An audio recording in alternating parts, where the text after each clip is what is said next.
Praful sir.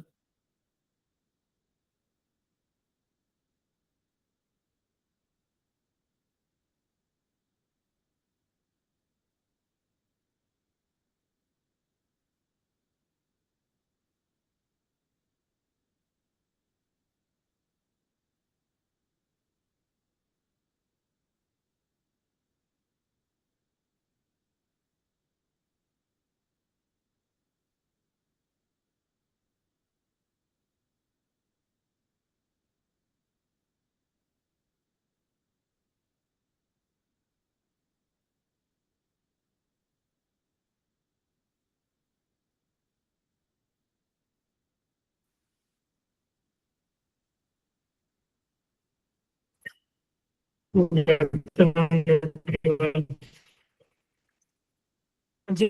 कैसा गया test?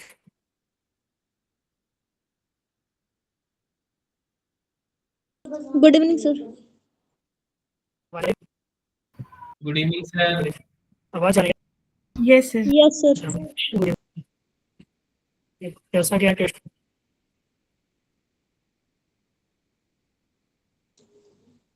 Test ठीक है सर। ऑफलाइन में कौन गया था?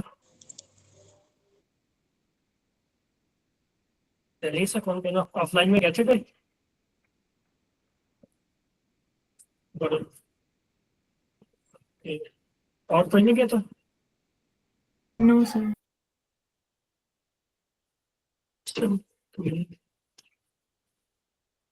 कैसा रहा? फिजिक्स का पेपर कैसा था?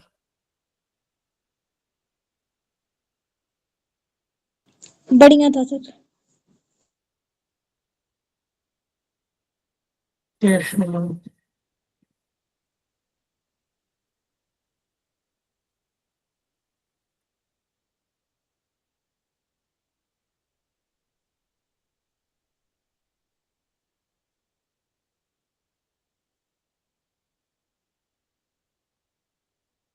स्टार्ट करते हैं कोई इधर में और लोगों का चार्ट। फिजिक्स में 35 आए। अच्छा है, अमन। पेपर सही है, ठीक है ना? क्योंकि देखो टेस्ट का पेपर देखोगे ना, तो टेस्ट का पेपर थोड़ा टफर साइड रहता ही है, ठीक है? चाहे तुम किसी भी कोचिंग की का टेस्ट देख लेना, ठीक है? तो सभी का जो पेपर है वो एक्चुअल में जो जेई मेन का पेपर आता है ना, उससे थोड़ा टफ ही रहेगा।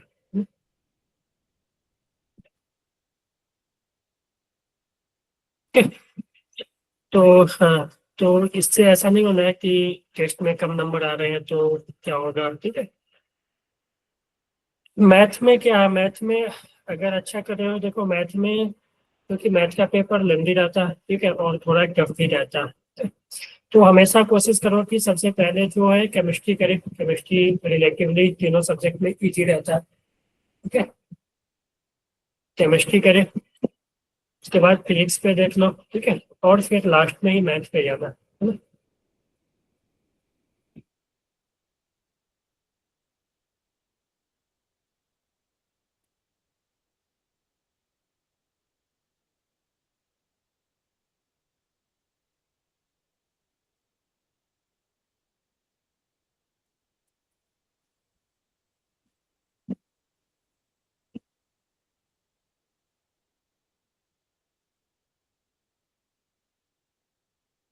ठीक है।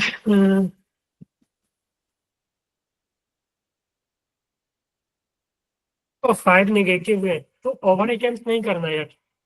ये जितना हो रहा है मतलब उतना ही करो ना, कि ओवर अटेम्प्ट नहीं करनी है, ठीक है? जिसपे भी मान लो थोड़ा भी डाउट हो रहा हो कि इसमें क्या होगा, ठीक है, तो उसको छोड़ दो।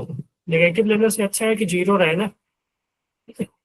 तो ज्यादा भी नेगेटिव नहीं करना है, ठीक है? 5 नेगेटिव, एक दो तो चलेंगे, वो तो होगा ही, ठीक है? एक दो तो होंगे ही, लेकिन ज्यादा करने का कोशिश नहीं करो, ठीक है? ओवर अटेम्प्ट नहीं करो, ठीक है? हाँ, किसी में लग रहा है कि मान लो कि 95% की श्योर है कि ये होगा, ठीक है, तो उस टाइम उस पे खेल सकते हो थोड़ा, ठीक है? लेकिन जिस पे मान लो 50-50 है या 80-50 है, तो वैसे क्वेश्चन नहीं, 80-30 है तो 20 है, तो ऐसे क्वेश्चन नहीं करो, ठीक है? वो नेगेटिव होने का ज्यादा चांस रहते हैं। 5% कंफ्यूजन है तो एक दो क्वेश्चन तुम कर सकते हो, कि मान लो दो की एक सही हुआ एक गलत हुआ तो वो मैनेज हो सकता है, लेकिन ज्यादा आपको डिफरेंस लग रहा है कि होगा या नहीं होगा, ठीक है, तो उसको हाँ, करते वक्त तो पता नहीं चलेगा, ठीक है? लेकिन जो क्वेश्चन तुम मान लो कि एक अटेम्प्ट में तुम पूरा सॉल्व कर देते हो, हाँ देखो सिली मिस्टेक से अगर नेगेटिव हो रहा है तो उसका तो है कि वो कम कर सकते हो, लेकिन आप ओवर अटेम्प्ट के कारण कि मान लो ये भी कर देते हैं, ये इजी लग रहा है हो जाएगा, तो उसमें ओवर अटेम्प्ट के चलते ना नेगेटिव मत किया करो, ठीक है। चलो फिर स्टार्ट कर लेते हैं हम लोग। 10 लोग ही आए हो, सब मैच देख रहे हैं क्या आईपीएल?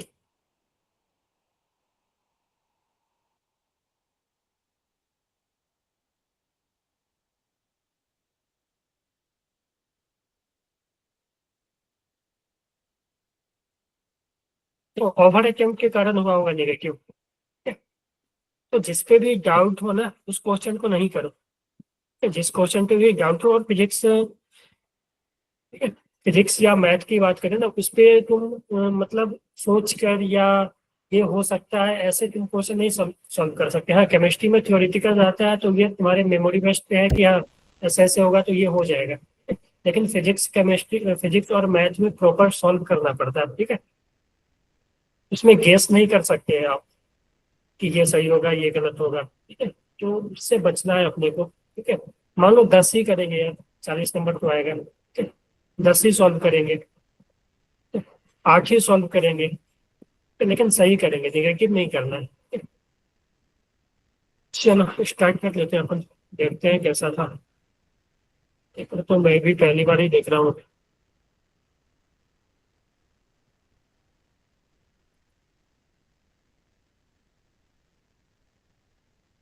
स्क्रीन विजिबल है? Yes, sir. अच्छा फर्स्ट क्वेश्चन ऑप्टिक्स का है ना। हाँ, मैं पढ़ लेता हूँ एक और। A converging lens of focal length 20 centimetre and diameter 5 metre. अच्छा ये डायमीटर भी दिया हुआ है, फोकल लेंथ गिवन है 20 सेंटीमीटर और diameter 5 centimetre, cut along the line A B. इसने है ए बी, ए बी, अच्छा हाँ, और ये 2 मीटर, तो प्रिंसिपल एक्सिस तो कहीं यहाँ पे होगा। तो देखो एक चीज याद रखना है हमेशा कि आप जो लेंस है, मान लो ये है सर लेंस, क्वेश्चन विजिबल नहीं है। क्वेश्चन विजिबल नहीं है? Yes sir. No, sir. Screen दिख रही है क्वेश्चन की तरह.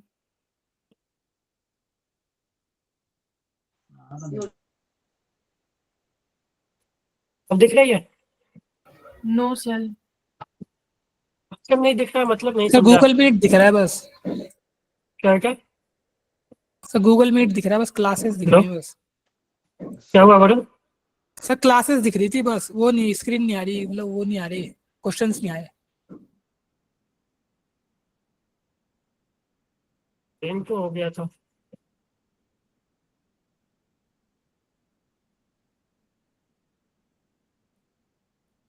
अब देखना, Yes, sir. अब visible है. ठीक है, ठीक है, विजिबल है। Yes sir. चलो, तो हाँ, तो एक चीज याद रखना कि अगर मान लो ये प्रिंसिपल एक्सिस है लेंस का, ठीक है, तो आप लेंस को यहाँ से कट करो या यहाँ से कट करो तो उससे प्रिंसिपल एक्सिस चेंज नहीं होता है, ठीक है। इसने देखो इसने डायमीटर 5 मीटर ले लिया, यानी प्रिंसिपल एक्सिस कहीं ना कहीं बीच में होगा, यानी 2.5 ऊपर और 2.5 नीचे, है ना। तो लेकिन जो कट किया है ना वो प्रिंसिपल एक्सिस से थोड़ा ऊपर कट किया है कि नहीं, क्योंकि ये पूरा 5 है, तो इसके बीचों बीच जो प्रिंसिपल एक्सिस पास करेगा वो 2.5 पे करेगा, जैसे कि मैं मान लो ये लेंस है, ठीक है, तो ये इसका प्रिंसिपल एक्सिस है और लेंस को कट यहाँ से किया गया है, ये है ना, बोलो, ये प्रिंसिपल एक्सिस है और जो कट किया गया है ना, तो देखो ये टोटल 5 है ना, और कट किया गया है 2, ऊपर से मान लो 2, तो प्रिंसिपल एक्सिस के जो गैप होगा आधा जो होगा वो 2.5 होगा, ठीक है। तो ये आधा पूरा 2.5 है और ये ऊपर से 2 है, तो ये जो होगा ना ये डिस्टेंस ये 0.5 होगा, है कि नहीं? Hello, yes sir. ठीक है, अब देखो इसने क्या बोला है कि जो पॉइंट है अपना ना, वो पॉइंट यहाँ पे है। ठीक है, तो इसका इमेज कहाँ पे बनेगा, और यहाँ से जो डिस्टेंस है पॉइंट का, इसने 30 दे दिया है। ठीक है, ये 30 सेंटीमीटर इसने गिवन है। तो मान लो कि यहाँ पे एक ऑब्जेक्ट है ऐसा। ठीक है, तो इस पॉइंट का इमेज कहाँ पे बनेगा वो हमें कैलकुलेट करना है। ठीक है, इसको कट करने से, इस तरह से कट करने के ना तो फोकल लेंथ चेंज होगा, ठीक है, ना ही प्रिंसिपल एक्सिस चेंज होगा। ठीक है, तो फोकल लेंथ भी 20 ही रहेगा। ठीक है, ये क्लियर है ना, फोकल लेंथ जो चेंज नहीं होगा ना इस तरह से कट करने पे अलोंग द प्रिंसिपल एक्सिस। हाँ जी, along the principal axis cut करने से तो फोकल लेंथ चेंज नहीं होता है ना। तो ये हो गया। तो इसका इमेज देख लो कहाँ पे बनेगा। ठीक है, तो इसका इमेज तुम देखोगे ना, तो मैं फार्मूला लगा देता हूँ, lens formula 1/b minus 1/u equal to 1/f से देखोगे तो 1/b, और u का जो होगा वो -30 सेंटीमीटर। ठीक है, तो -1/-30 इज इक्वल टू, इसका फोकल लेंथ तो पॉजिटिव होगा 1/20। ठीक है, तो ये बेसिकली 1/b इक्वल टू, ये तो प्लस हो जाएंगे, ये आ जाएगा 1/20 प्लस माइनस हो जाएगा -1/30। ठीक है, तो ये भी का वैल्यू जो है ना वो 60 आ जाएगा। इसको सॉल्व करोगे तो भी का वैल्यू 60 सेंटीमीटर आ जाएगा। देखो 30 - 20 करोगे तो 10 और 600, तो 10/600 60 नीचे आएगा, तो भी जो है वो 60 आ जाएगा। तो भी का वैल्यू 60 आ गया, यानी यहाँ से 60 सेंटीमीटर पे बना।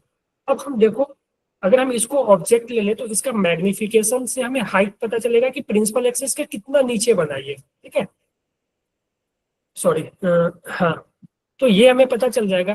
तो इसका हाइट हम 0.5 ले लें, इसका हाइट अगर 0.5 ले लें तो मैग्निफिकेशन देखो, मैग्निफिकेशन -v/u होता है, और हम इसको height of image by height of object में लिख सकते हैं। ठीक है, तो हाइट ऑफ इमेज हमें निकालना है, और हाइट ऑफ ऑब्जेक्ट इसमें मान लो 0.5।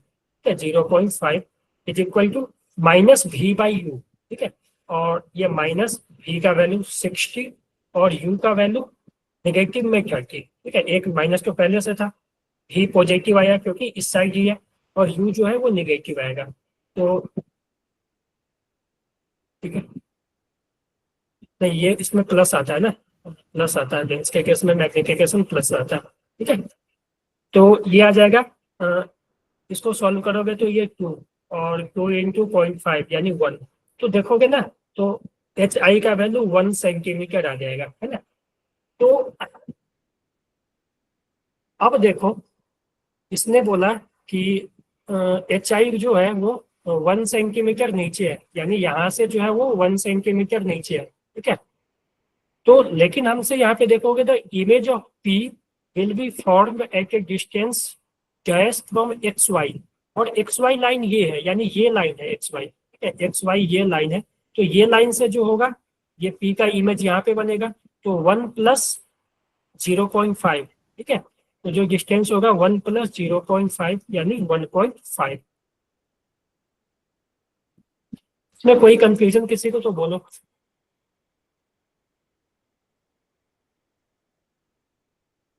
Hello, No, sir. ठीक है। हाँ जी, वरुण, पांसी, सभी को क्लियर है ये?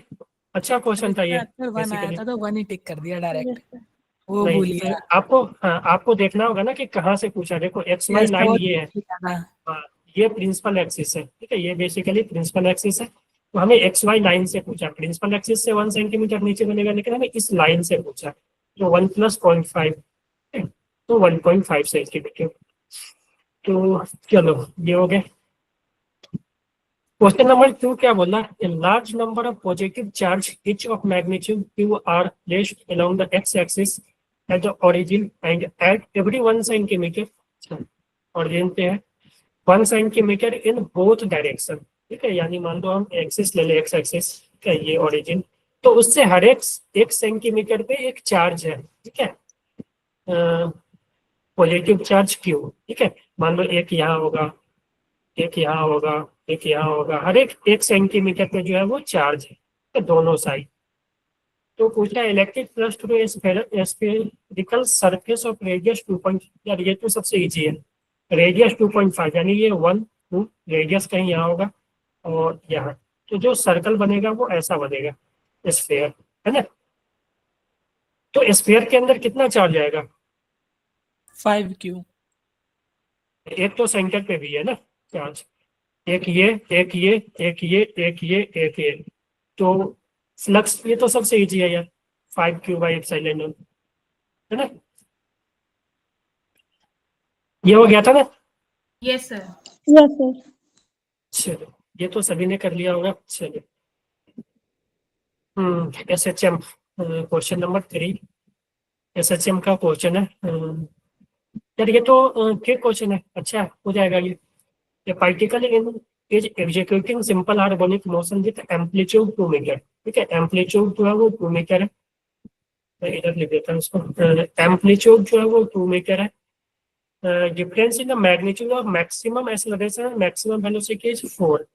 यानी maximum acceleration A max minus V max is equal to 4। इसके दोनों के मैग्नीट्यूड के भी जो डिफरेंस है वो 4 है। The time period of the oscillation and the velocity when it is 1 meter। अभी अच्छा, पहले तो टाइम पीरियड पूछा है, ठीक है। टाइम पीरियड तो देखो, तुम एक भी निकाल लोगे ना तो तुम्हारा सही हो जाएगा, ऑप्शन टिक कर लोगे, क्योंकि हर एक में अलग अलग टाइम दिया हुआ है ना। तो टाइम पीरियड के लिए 2π/ω, ठीक है। और 2π, पाई के जगह तुम 22/7 रख सकते हो, ठीक है। चलो, तो सबसे पहले तो हमें ओमेगा निकालना होगा, एम्पलीट्यूड हमें पता है। अच्छा, एक बात बताओ, एक्सेलरेशन मैक्सिमम कितना होता है और V मैक्सिमम कितना होता है, पता है सभी को? Yes, sir. हाँ, A मैक्स जो होता है ना, A मैक्स वो होता है ω² × A, ठीक है। और V मैक्स जो होता है ना, वो होता है ω × A, ठीक है। तो ω² × A minus ω × A is equal to 4। और A का वैल्यू इसमें 2 गिवन है, ठीक है। तो A का value 2ω² minus omega is equal to 4, ठीक है। तो ω × 2 ना,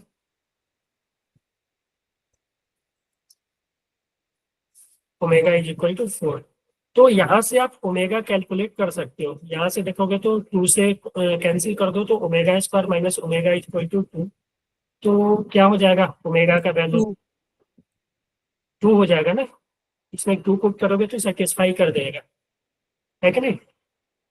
या ऐसे कर लो ना, एक omega minus 1 is equal to 2, या ऐसे ही रहने दो। ठीक है, इसमें क्वाड्रेटिक बना के आप सॉल्व भी कर सकते हो, ठीक है। ये तो ओमेगा सॉल्व भी कर सकते हो, या डायरेक्ट यहाँ पे देखो तो इजी है, इसमें 2 पुट करोगे तो ये सेटिस्फाई कर रहा है। 2 का स्क्वायर 4 माइनस 2 इक्वल टू, तो यहाँ से देखोगे तो ओमेगा 2 आ जाएगी, ठीक है। ओमेगा जैसे ही 2 आ गया तो टाइम जो हो जाएगा 2π/ω, और ओमेगा का वैल्यू 2 है, तो 2 से 2 कैंसिल, तो टाइम जो है वो पाई के इक्वल होगा, पाई यानी 22/7। तो 22/7 एक ही ऑप्शन में दिया है टाइम। और अगर तुम्हें मान लो कि वेलोसिटी चाहिए किसी भी पॉइंट पे, ठीक है, तो वेलोसिटी का फार्मूला जो होता है ना, किसी भी जनरल पॉइंट पे, तो ये आपको याद होगा, याद है ना सभी को? Yes, sir. Yes, sir. ω√A² minus x²। X के जगह 1 पुट कर दोगे, एम्पलीट्यूड आपको पता है, ओमेगा आपको पता चल गया, तो B आ जाएगा वहां पे, है ना। तो ये शायद 2√3 आ जाएगा, ओके। तो देखो, अगेन ये क्वेश्चन और ये क्वेश्चन इजी थे, ठीक है। जिसको भी फार्मूला पता होगा, जिसको भी फार्मूला पता होगा वो सॉल्व कर लेगा, है ना, ओके।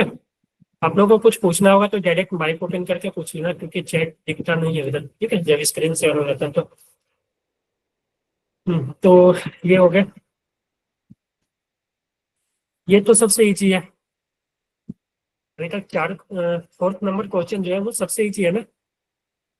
ऊपर से 12th का टॉपिक है, dimension of time, time constant वही होगा ना, R से, यही टाइम है ना।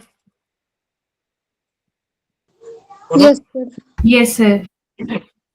तो सबसे इजी क्वेश्चन अभी तक 4 देखे हम लोग, उसमें यही लगा। चलो, इसमें देख लेते हैं। तो पेपर तो अभी तक सही लगा। ये में इसमें भी फर्स्ट क्वेश्चन भी ठीक ही है, ठीक है। थोड़ा सा आप लोग यहाँ पे गलत कर सकते हो, है ना। और बहुत लोगों ने किया भी है, आप लोगों ने बोला जैसे, ठीक है, कि जो हाइट लेना है ठीक है, जो डिस्टेंस लेना है वो इससे लेना है, ठीक है, एक्स वाई से लेना है, ना कि प्रिंसिपल एक्सिस से। और एक चीज याद रखना कि कट करने से, इस तरह से कट करने से प्रिंसिपल एक्सिस यही रहता, ठीक है। चलो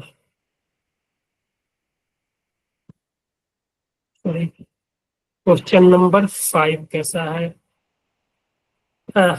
ये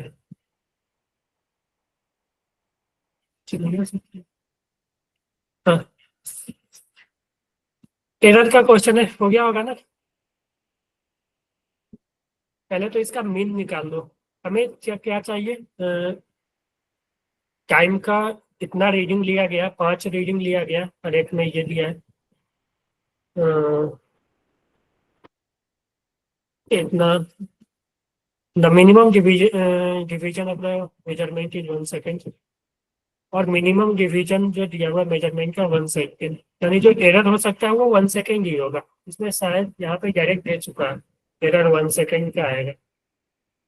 तो then the reporting time should be, तो रिपोर्टिंग टाइम जो होगा ना टी एवरेज, ठीक है, जो रिपोर्टिंग टाइम होगा T mean plus minus delta T mean.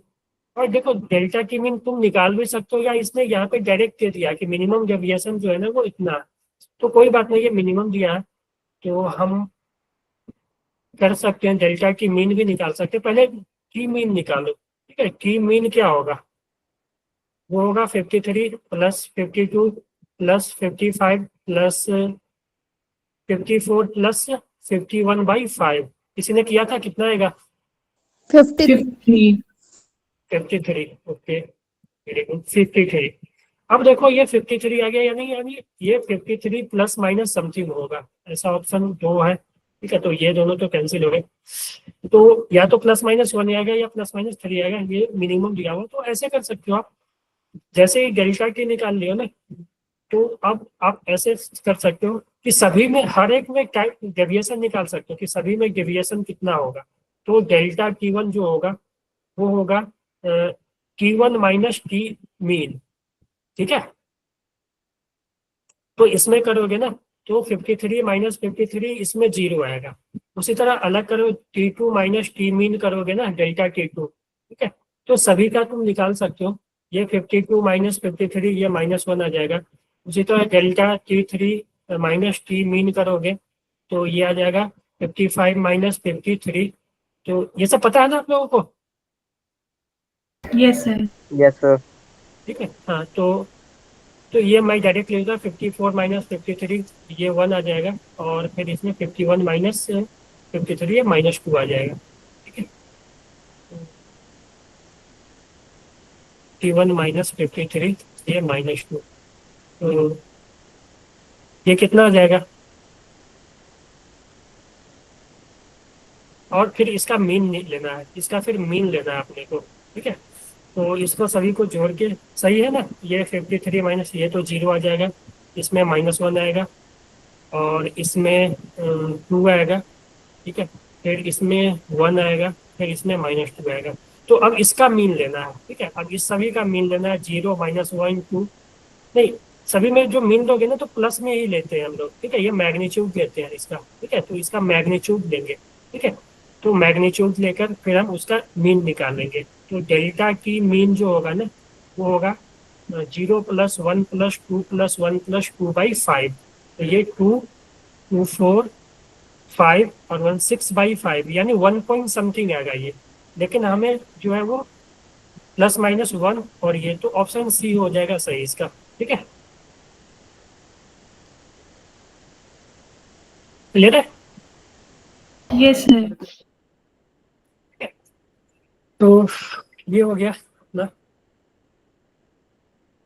Question number 6 किसी ने किया है? सर ये थोड़ा गलत सा लग रहा था। सर शायद सही है, इसका ए हुआ।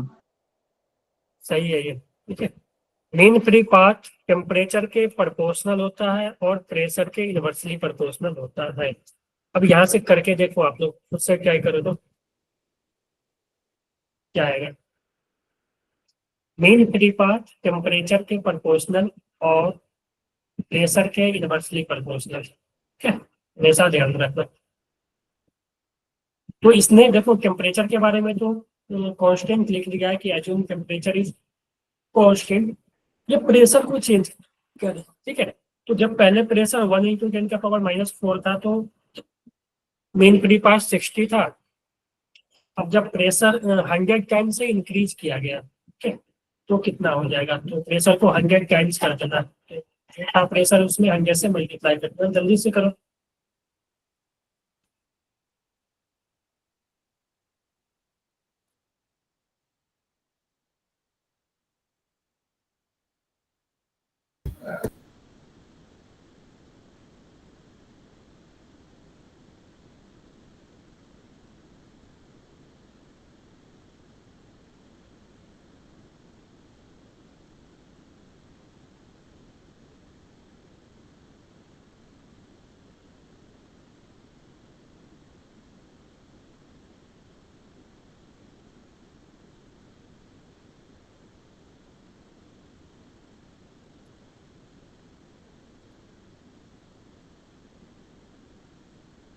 माइक ओपन करके बोल सकते हो, आपने सिखाया आपने।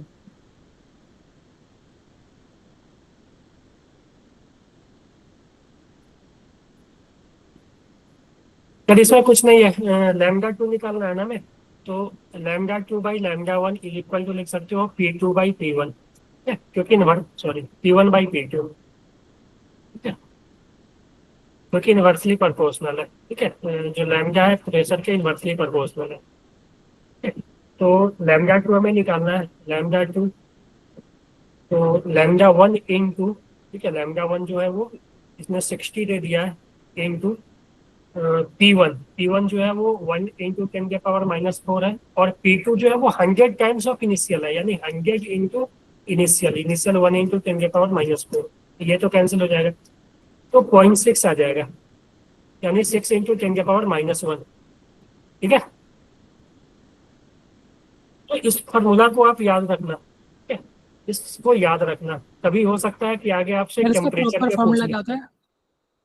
क्या प्रॉपर Proper फॉर्मूला तो बेटा याद नहीं है, ठीक है, क्योंकि ये डेरिवेशन से आता है, ठीक है, डेरिवेशन तो मैं कर दूंगा, ठीक है, लेकिन उसका कोई ये नहीं है, और डायरेक्ट प्रॉपर्टी फार्मूला पे आता भी नहीं है क्वेश्चन, ठीक है, ये प्रोपोर्शनलिटी पे ही आएगा, समझ गए। जब तक अभी तक जितना भी आया है ना जेईई मेंस में क्वेश्चन, तो इसी पे आया है, क्योंकि प्रॉपर फार्मूला थोड़ा लेंदी हो जाता है वो, ठीक है, और वो डेरिवेशन से आता है, वो जल्दी याद भी नहीं रहता है किसी को, समझ गए। Okay sir. तो ये याद रखना, ठीक है, इसी पे आ जाएंगे, ठीक है। इससे पहले टेम्परेचर पे पूछा हुआ है जेईई मेंस में, ठीक है, कि टेम्परेचर को चेंज करके वो पूछा हुआ है इसमें।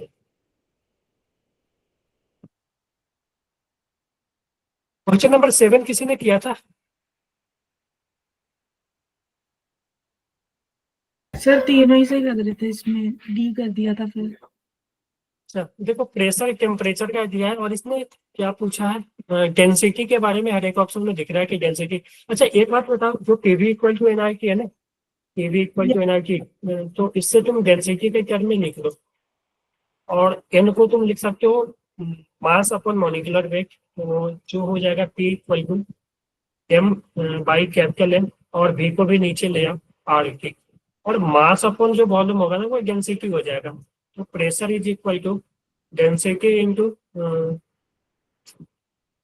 कांस्टेंट और ठीक है कौन टेम्परेचर भी होगा ना, density into R upon M into temperature.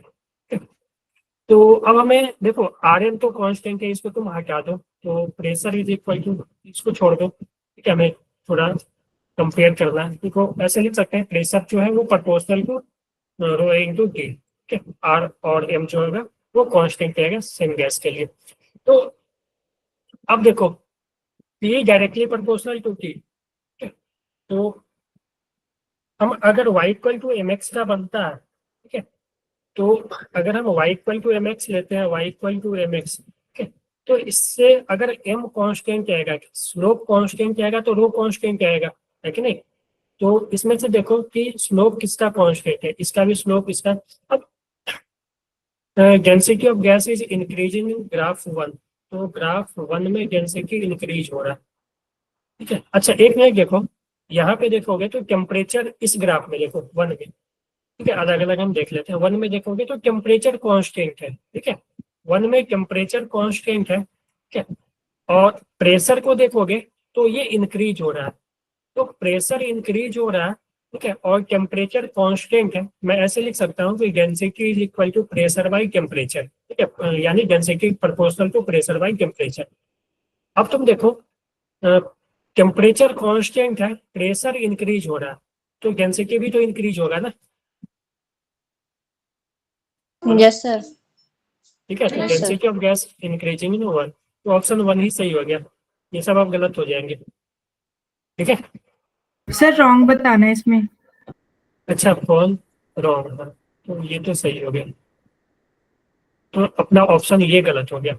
Density of gas is decreasing in 2 में देखोगे तो प्रेशर कांस्टेंट है, 2 में प्रेशर कांस्टेंट किया और टेम्परेचर को बढ़ा रहा है, जब टेम्परेचर बढ़ेगा तो डेंसिटी घटेगा, तब तो ये भी सही हो गया ना, तो अपना तो ऑप्शन ये दोनों गलत हो गए,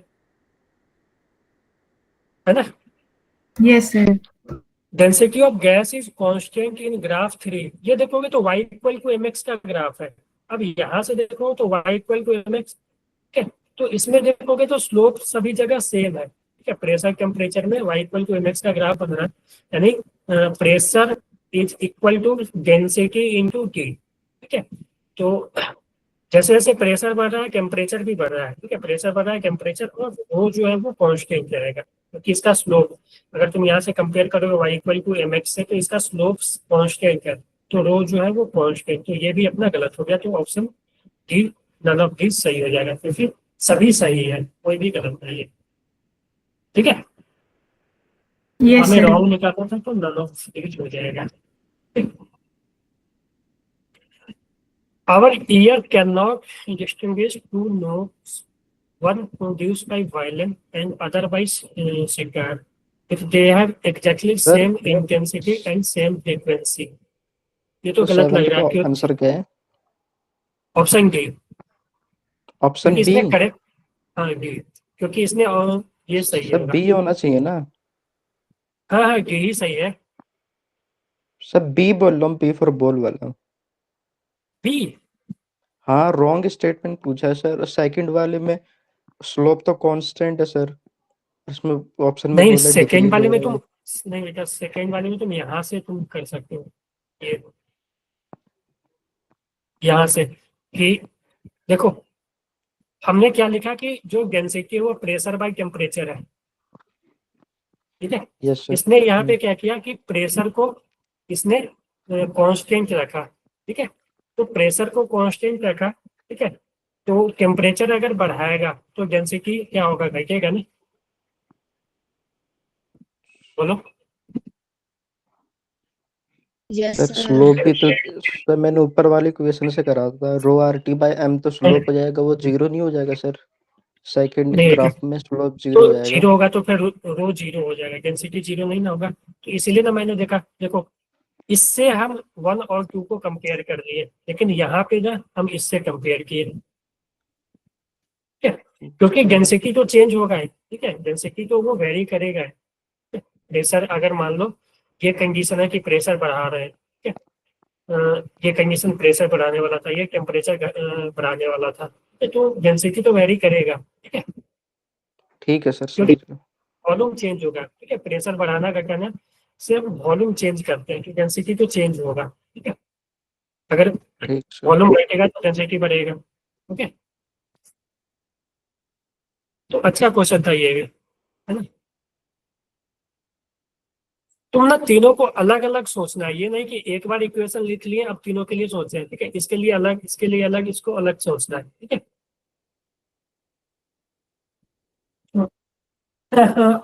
एक नंबर में तो असर्शन गलत लग रहा है, देखो साउंड का जो एक होता है क्वालिटी, क्वालिटी पे भी डिपेंड करता है, ठीक है, कि क्वालिटी अगर अलग अलग होगा ना तो हम वहाँ पे पता कर लेंगे कि कौन वायलिन से आ रहा है, कौन सितार से आ रहा है, ठीक है। तुम भी प्रैक्टिकली बताओ कि एक जगह मान लो कि वायलिन बज रहा है, सितार बज रहा है, ठीक है, क्या तुम डिफरेंस नहीं कर पाओगे कि अगर मान लो सेम फ्रीक्वेंसी भी है तो कर पाओगे, क्योंकि वहाँ पे दोनों का क्वालिटी अलग अलग होगा, ठीक है, साउंड का क्वालिटी अलग अलग होगा, क्वालिटी के बारे में जो हम लोग पढ़ते हैं, क्वालिटी अलग हो, स्तर जो होगा वो फ्रीक्वेंसी चाहे सेम हो, इंटेंसिटी चाहे सेम हो, ठीक है, वो अलग अलग हमें पता चल जाएगा। ठीक है, वेन रीजन देखते हैं तो असर्शन तो गलत है। रीजन अगर देखें, when a musician instrument it produce a fundamental note which is compressed by number of Overton. हाँ, ये तो सही है, कॉल्ड हार्मोनिक। ठीक है, ये सही है। हार्मोनिक ओवरटन पता है ना? ठीक है,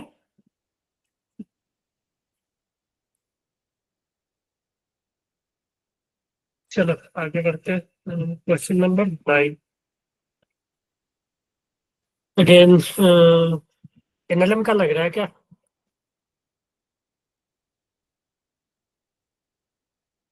stop at a distance x। ठीक है, तो फाइनल वेलोसिटी 0 हो रहा है। ठीक है, तो हम लिख सकते हैं V square minus U square equal to 2s, और फाइनल वेलोसिटी 0 है तो ये कैलकुलेशन होगा, तो यहाँ भी माइनस, यानी you square equal to 2as।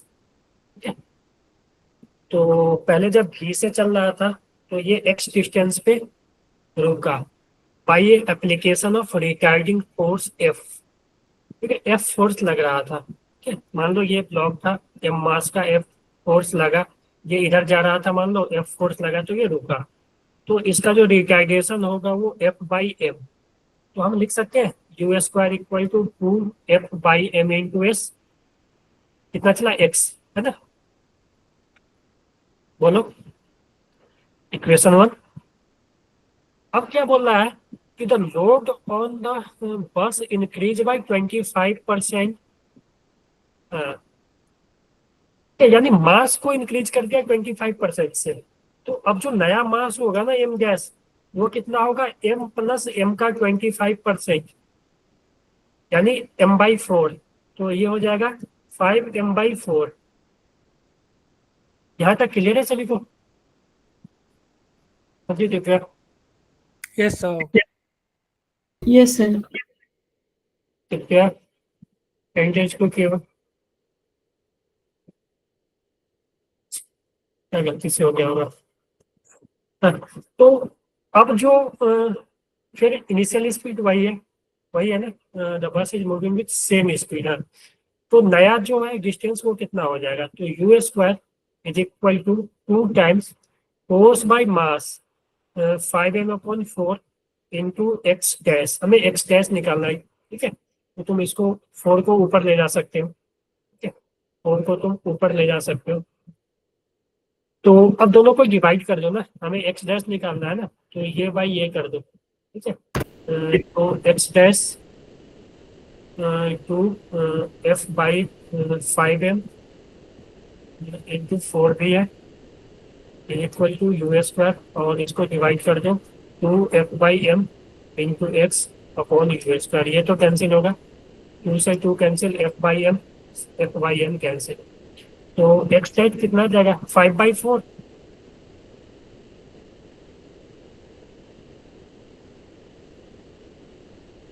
हाँ जी,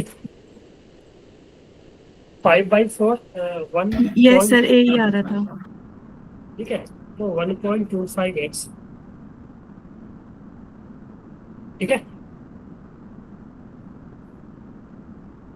चलो तो ये भी हो गया अपना। किसी को कोई कंफ्यूजन है अभी तक? No sir. No sir. Sir एक बार फिर से बता दो। तो देखो इसमें हो क्या रहा है ना, कि मास चेंज कर रहे हैं। ठीक है, फोर्स बोला है कि वही है। ठीक है, इसने बोल दिया the load of the bus is increase by 25% by boarding the passenger. Now if the bus is moving with the same speed, speed भी सेम है, the same retarding force is applied, यानी फोर्स इसने change नहीं किया, mass change किया, तो retardation change हो जाएगा, क्योंकि जो एक्सेलरेशन होता है फोर्स बाय मास होता है। ठीक है, तो रिटार्डेशन चेंज होता है। तो इनिशियली जो रिटार्डेशन था, ये जो था वो f/m था, और जब मास को इंक्रीज किया गया 25% से, तो जो फाइनल मास होगा ना वो m प्लस m का 25%, m इंटू 25/8 या 5m/4 आ जाएगा। है ना, तो फाइनल जो रुकने का जो डिस्टेंस होगा, मान लेते हैं x डैश होगा, तो इनिशियल स्पीड का square is equal to 2 into retardation.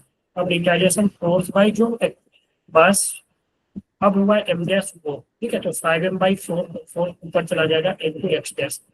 अब ये 2 ले लो, ये 1 ले लो, 2/1 करोगे ना तो एक्स डैश निकाल लोगे, ठीक है, 2/1 करोगे ना तो एक्स डैश निकाल दोगे आप यहाँ से, ठीक है। Yes sir. चलो, तो यार देखो अभी तक जो भी क्वेश्चन था ना, अभी तक हम लोग 9 तक आ गए, ठीक, तो उतना कोई भी मुश्किल नहीं था, ठीक। अगर आपको प्रॉपर फार्मूला पता हो, जैसे इसमें फार्मूला, ठीक है, ये थोड़ा कॉन्सेप्ट था इसमें थोड़ा, ये तो सबसे इजी है, ठीक है। और ये भी थोड़ा कर सकते हैं, कॉन्सेप्चुअल क्वेश्चन है।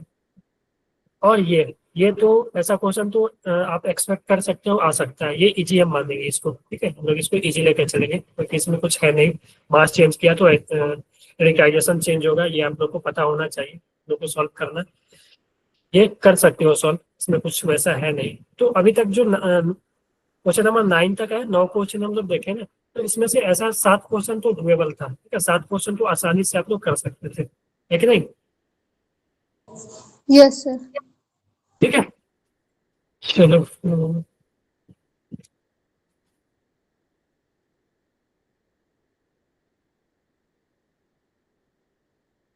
क्वेश्चन नंबर 10, इलेक्ट्रोस्टैटिक क्या लग रहा है, क्या पूछा है इसमें?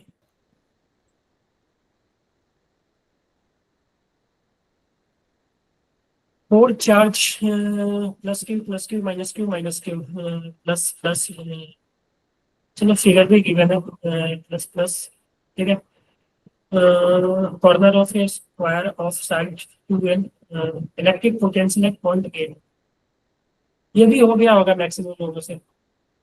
और सबसे अगर बात करें, सबसे अच्छी बात करें कि यहाँ पे पोटेंशियल अच्छा है, ठीक है, पोटेंशियल में वेक्टर वगैरह का कोई यूज नहीं है, डायरेक्ट सभी चार्ज के कारण पोटेंशियल निकालो और ऐड करो, है कि नहीं? सर आंसर क्या है इसका? इससे मिलता देखो, देखो बस आंसर सेट होगा।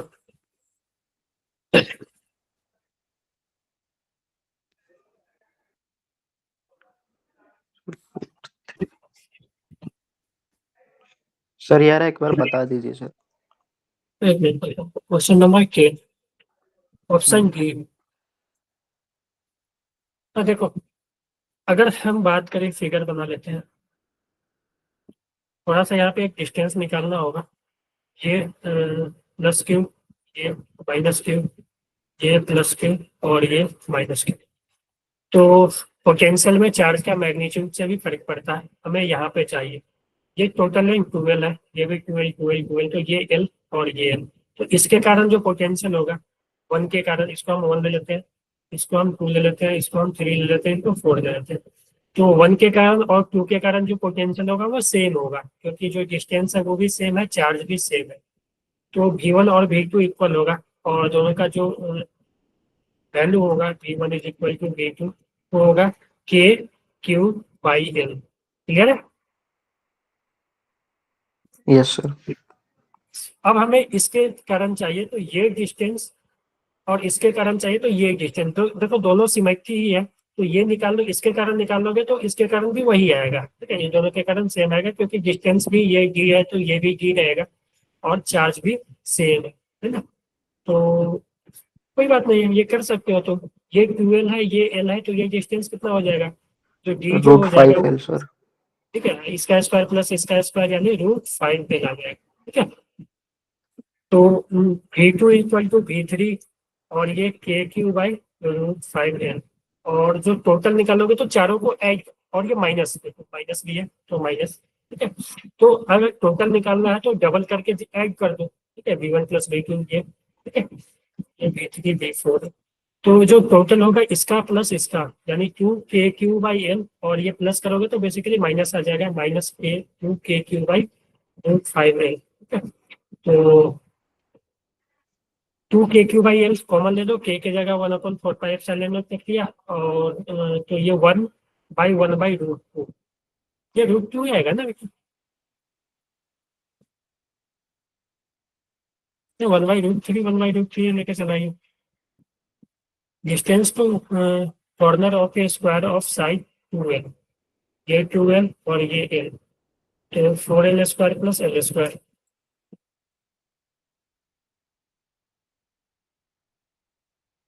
यहाँ पे कुछ मिसप्रिंट है लगता है, √5 आना चाहिए, है कि नहीं? Yes sir. Yes sir.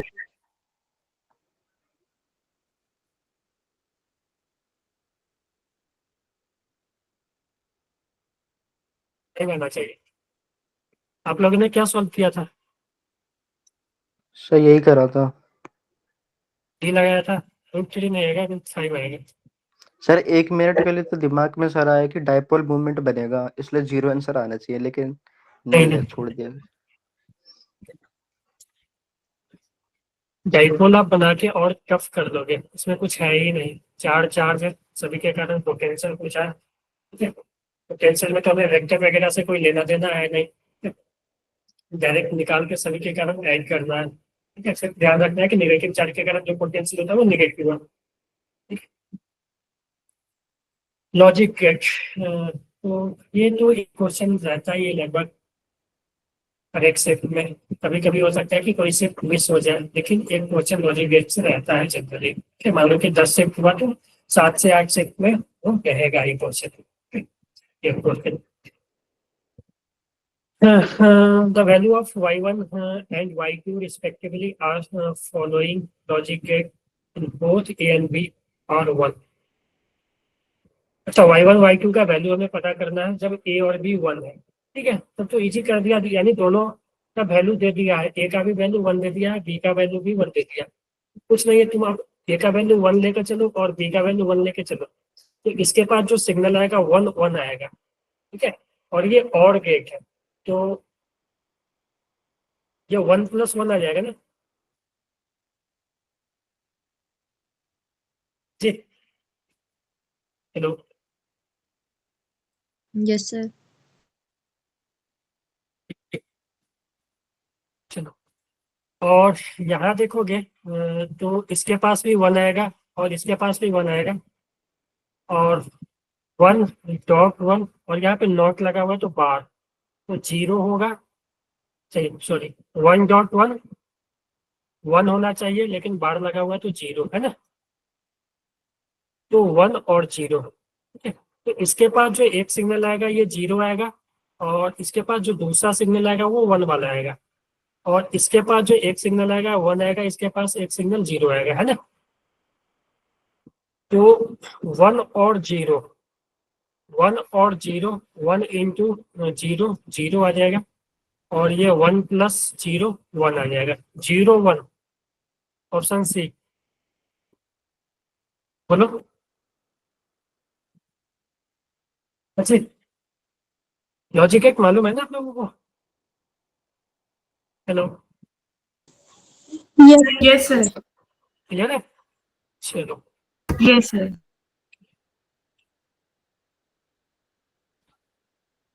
तो डायमेंशन MLT -1 T2, की -2 है या +2 है? -2 Yes, sir. -2. Respond to moment of force. Moment of force generally torque होता है, ठीक है। तो टॉर्क का फोर्स इंटू डिस्टेंस होता है, ठीक है। तो force MLT -2 into distance L होगा, तो ML2T -2 हो जाएगा, लेकिन ऐसा नहीं है, तो ये गलत है। Surface tension,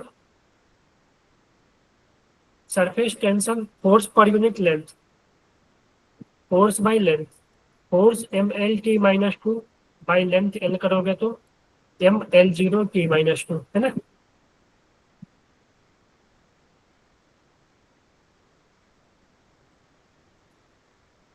hello, Yes, sir. Modulus of elasticity gamma, gamma जो होता है वो स्ट्रेस बाय स्ट्रेन होता है, और स्ट्रेन का कोई भी डायमेंशन नहीं होता है, क्योंकि स्ट्रेन जो होता है वो L/L/L, change in length bye L, यानी लेंथ का रेशियो है, तो इसका कोई भी डायमेंशन नहीं होगा, तो गामा का वही डायमेंशन होगा जो स्ट्रेस का होगा। तो गामा जो होगा स्ट्रेस फोर्स बाय एरिया, तो फोर्स MLT -2 और एरिया L2, तो एक L से तो एक L कैंसिल होगा, एक L बचेगा जो ऊपर जाके माइनस हो जाएगा, ठीक है। हेलो। Yes, sir. Yes. चलो,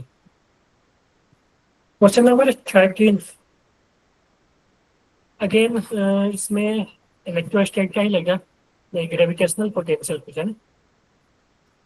तो दो बॉडी है, mass m and 9m are placed at distance r, the gravitational potential at a point on the line joining them where gravitational field is 0। ठीक है, तो जहाँ पे फील्ड 0 होगा वहां पे हमें पोटेंशियल पूछा है। ये अच्छा क्वेश्चन है, अच्छा नहीं मतलब इजी है, थोड़ा कैलकुलेशन हो सकता है, क्योंकि पहले तो तुम्हें वो पॉइंट निकालना पड़ेगा। ये मान लो m है, ये 9m है, ठीक है। तो इस कहाँ पे फील्ड 0 है वो निकालना पड़ेगा आपको। मान लो कि इससे x डिस्टेंस पे है, तो ये जो डिस्टेंस हो जाएगा, डिस्टेंस r था ना, r माइनस एक्स हो जाएगा।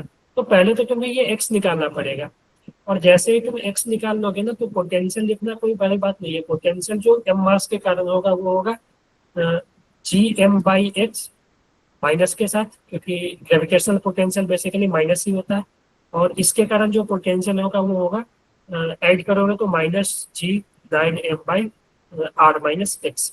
और x कैसे निकालोगे, तो x निकालने के तो तुम्हें यहाँ पे फील्ड 0 करना पड़ेगा। ठीक है, फील्ड 0 करना पड़ेगा, तो इसके कारण जो फील्ड होगा, ठीक है, और इसके कारण जो फील्ड होगा वो बराबर होंगे, तभी 0 होगा। ठीक है, तो इसके कारण जो फील्ड होगा वो इधर आएगा, इसके कारण इधर होगा। तो अगर मैग्नीट्यूड में बराबर हो गया तो ये 0 हो जाएगा। ठीक है, तो एक के कारण जो फील्ड E1 और E2, E1 equal to E2 होना चाहिए। E1 का वैल्यू मैग्नीट्यूड बाई इक्वल होना चाहिए, क्योंकि डायरेक्शन में तो अपोजिट है ही। ठीक है, तो gm/x² is equal to 9gm/r-x का होल स्क्वायर। 9 मास था, 9m, so ये 9 आ गया, तो gm से gm कैंसिल हो गया, तो r-x² इक्वल टू 9x² हो जाएगा ये। तो r-x² इक्वल टू 9x² को तुम लिख सकते हो 3x का होल स्क्वायर। तो यहाँ से देखो r स्क्वायर हटाओगे दोनों साइड, तो r-x इक्वल टू 3x। ठीक है, तो यहाँ से देखोगे तो x का वैल्यू r/4 आ जाएगा। ठीक है, तो ये r/4 आ गया, तो r-r/4, तो ये 3r/4 वैल्यू रखो, आंसर आ जाएगा। हाँ जी, तो ये भी इजी क्वेश्चन था। ठीक है, ये भी इजी, अगर लॉजिक गेट का कॉन्सेप्ट आपको थोड़ा भी आता है तो ये भी कर लोगे। ठीक है, ये भी अगेन इलेक्ट्रोस्टैटिक, मैं तो बोलूँगा ये क्वेश्चन और ये क्वेश्चन दोनों सिमिलर ही है। ठीक है, क्योंकि इलेक्ट्रोस्टैटिक और ग्रेविटेशन लगभग सिमिलर ही है। ठीक है, अभी क्लियर है सभी को? Yes sir. चलो, तो ये हो गया।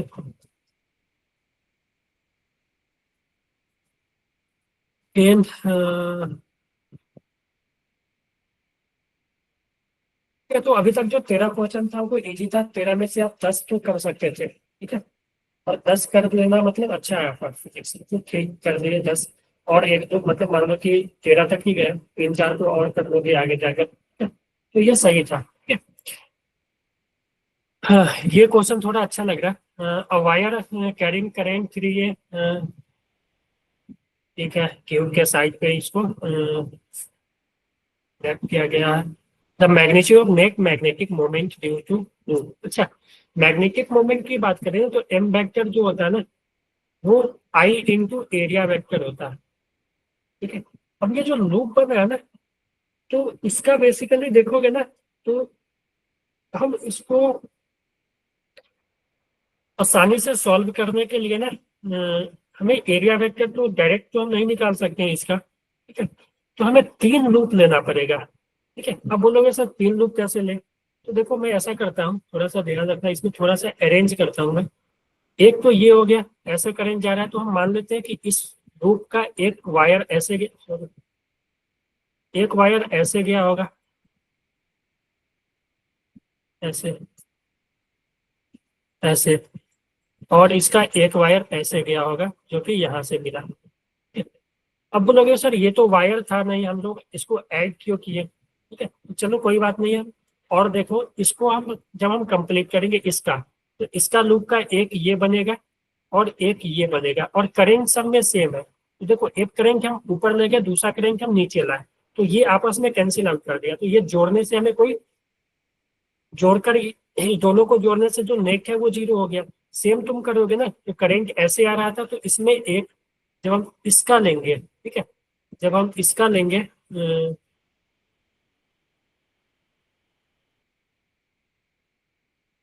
इसका जब हम लेंगे तो इसका एक ऐसे और इसका एक ऐसे, तो तुम देखोगे ना तो ओवरऑल सब जो हमने ऐड किया ना, एक ऊपर फिर नीचे, ये आगे पीछे, ठीक है, एक इधर एक इधर, तो आपस में ये कैंसिल आउट करिए। अब मेरे पास 3 लूप हो गए, एक लूप, 2 लूप और एक ये लूप जो कि ऊपर वाला है ऐसे, ठीक है, ये दोनों परपेंडिकुलर है ऐसे, ठीक है। तो इसका जो एरिया होगा वो होगा ए स्क्वायर, इसका जो एरिया होगा वो ए स्क्वायर, साइड ए ही है ना 1 मीटर, इसका चलो कोई ना ए ही ले लेते हैं, और इसका एरिया जो होगा ए स्क्वायर बाई 2 यानी हाफ ही है, ठीक है, ये हाफ है, ठीक है। तो एरिया पता चल गया, करंट पता है लूप में, इसमें भी आई करंट, इसमें भी आई करंट, इसमें भी आई। अब तुम देखोगे इसका जो मैग्नेटिक मोमेंट होगा m1, इसको जो हमने 1 लिया है m1, तो m1 जो होगा अगर मैग्नीट्यूड लिखे तो करंट आई और एरिया ए स्क्वायर। अब इसका डायरेक्शन देखोगे ना, तो देखो जो करंट है ऐसे फ्लो कर रहा है, तो करंट के डायरेक्शन में फिगर कर सकते हैं, तो जो थंब है वो मैग्नेटिक मोमेंट का डायरेक्शन लेता है। यहाँ पे एक्सिस ये एक्स ले लेते हैं, ये वाई ले लेते हैं, ये जेड ले लेते हैं। तो इसका जो मैग्नेटिक मोमेंट होगा माइनस एक्स की तरफ होगा, ठीक है, तो ये माइनस आई क्या। उसी तरह m2 लिखोगे तो इसमें भी करंट आई है और इसका भी एरिया ए स्क्वायर है, और इसका मैग्नेटिक मोमेंट देखोगे तो करंट जो है वो ऐसे आ रहा है, ऐसे ऐसे ऐसे, तो ये अंदर की तरफ माइनस के यानी माइनस के कैप। इसी तरह ऊपर वाला के देखोगे, ऊपर वाला का अंदर की तरफ नीचे आएगा, तो m3 जो आएगा वो आ जाएगा, वेक्टर लगा देता हूँ क्योंकि हम लोग वेक्टर में डील कर रहे हैं, तो I into A square by 2 into minus J cap. तो जो नेट मैग्नेटिक मोमेंट होगा ना वो माइनस सभी में है, तो माइनस कॉमन ले लो, आई ए स्क्वायर कॉमन ले लो, ठीक है, आई ए स्क्वायर कॉमन ले लो, सभी को जोड़ दो, I plus J plus A J by 2 होगा प्लस के, क्योंकि इसमें बाई 2 है, ठीक है, के कैप।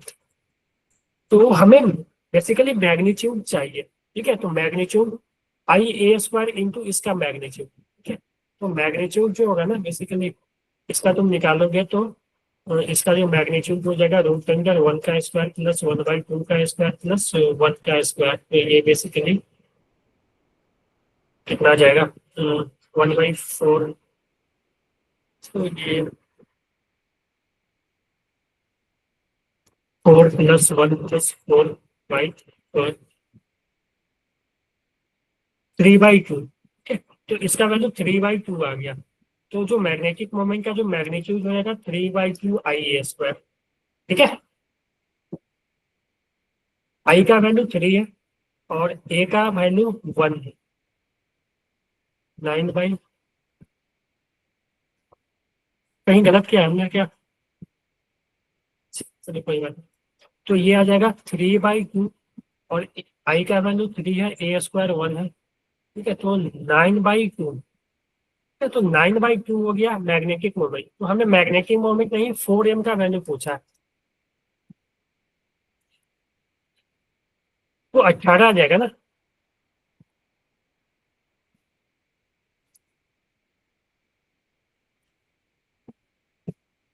ये अच्छा क्वेश्चन था, ये थोड़ा हम बोल सकते हैं कि टफ था, ठीक है, टफ नहीं, ऐसा क्वेश्चन अगर हम बात करें ना तो जब क्लास करवाते हैं ना मैग्नेटिक मूवमेंट का, तो ऐसा क्वेश्चन करवाते हैं कि हम वायर छोड़ के, ठीक है, हम मैग्नेटिक मूवमेंट निकालते हैं ऐसा, ठीक है, ऐसा क्वेश्चन अब देखोगे डीपीपी वगैरह या मॉड्यूल वगैरह देखोगे, कोई भी कोचिंग का किताबी देखोगे तो ऐसा क्वेश्चन होगा जहाँ पे हम वायर को ऐड करके अलग अलग मैग्नेटिक मूवमेंट निकालते हैं, ठीक है। ऐसे ऐसा ही देता है कि वो ओवरऑल कैंसिल हो जाए, क्योंकि हमने इस लूप को एक कंप्लीट लूप बनाने के लिए ये रेड वाला ज्वाइन किया, तो रेड वाला का करंट देखो, और इसको हमने ग्रीन वाले से ज्वाइन किया, तो ग्रीन वाले का देखो, तो ग्रीन वाले और ये रेड वाले को कैंसिल कर देगा। फिर हमने ऊपर वाले को येलो वाले से किया, तो येलो वाला इस ग्रीन वाले को कैंसिल कर रहा है और ये येलो वाला इस रेड वाले को कैंसिल कर रहा है। तो ओवरऑल हमने कुछ ऐड नहीं किया है कि नहीं।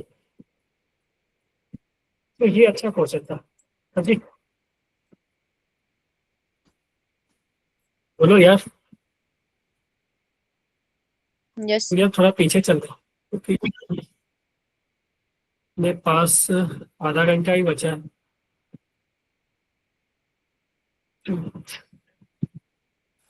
Hammer of mass 200 kg, strike a steel block of mass 200 gram with velocity given है. If 23% of the energy is utilized to heat the steel block, the rising temperature of the block,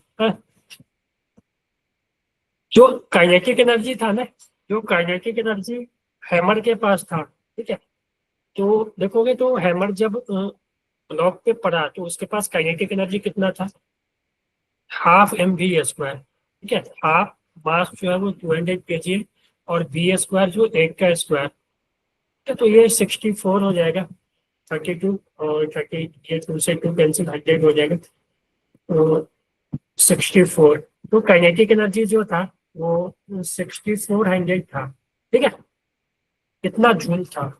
तो जब वो पड़ा ना उस पे, तो उसका बोला कि 23% एनर्जी ही हीट में यूटिलाइज हो रहा है और एनर्जी जो है वो वेस्ट हो जाता है। हो सकता है कि साउंड में वेस्ट क्या करता है, साउंड भी होता है जब मानो हैमर किसी चीज पे मानो स्टील पे तुम मार रहे होते हो, उससे साउंड भी आएगा और वो गर्म भी होगा। तो गर्म होने में वो 23% एनर्जी ही कुछ किया, ठीक है, और साउंड वगैरह में वो वेस्ट हो गया, ठीक है। तो इस एनर्जी का 23% जो हो गया वो टेम्परेचर बढ़ाने में गया। इसका 23% जो हो जाएगा 6400 का, वो हो जाएगा 23/100, ठीक है। तो ये 64 इंटू 23, इतना एनर्जी, ठीक है, इतना एनर्जी जो है हीट में गया, ठीक है। इस हीट एनर्जी लेकर वो कितना टेम्परेचर बढ़ा सकता है। तो हमें पता है ना, heat energy equal to M S delta T, mass of the object into specific heat, ठीक है, जो कि या हीट कैपेसिटी भी बोल सकते हैं, एमसी डेल्टा टी या एमएस डेल्टा टी। तो हीट कैपेसिटी यहाँ पे गिवन है, ठीक है, तो डेल्टा टी हम निकाल सकते हैं कि कितना राइज ऑन टेम्परेचर हुआ। तो डेल्टा टी जो हो जाएगा यहाँ पे क्यू बाई एम एस, ठीक है। तो यहाँ पे देख लो, वैल्यू रख दो, क्यू का वैल्यू 64 इंटू 23, एम एस मास का वैल्यू देखोगे तो 200 ग्राम है, तो इसको 200 ग्राम को केजी में यानी 0.2 kg हो जाएगा ना, ठीक।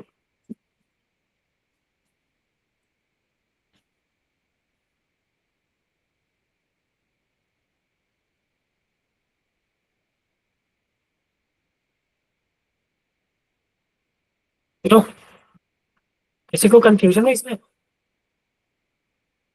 हेलो, हाँ जी, क्लियर है सर। तो अच्छा इजी क्वेश्चन था इसमें, इसमें भी कुछ करना है नहीं। 16,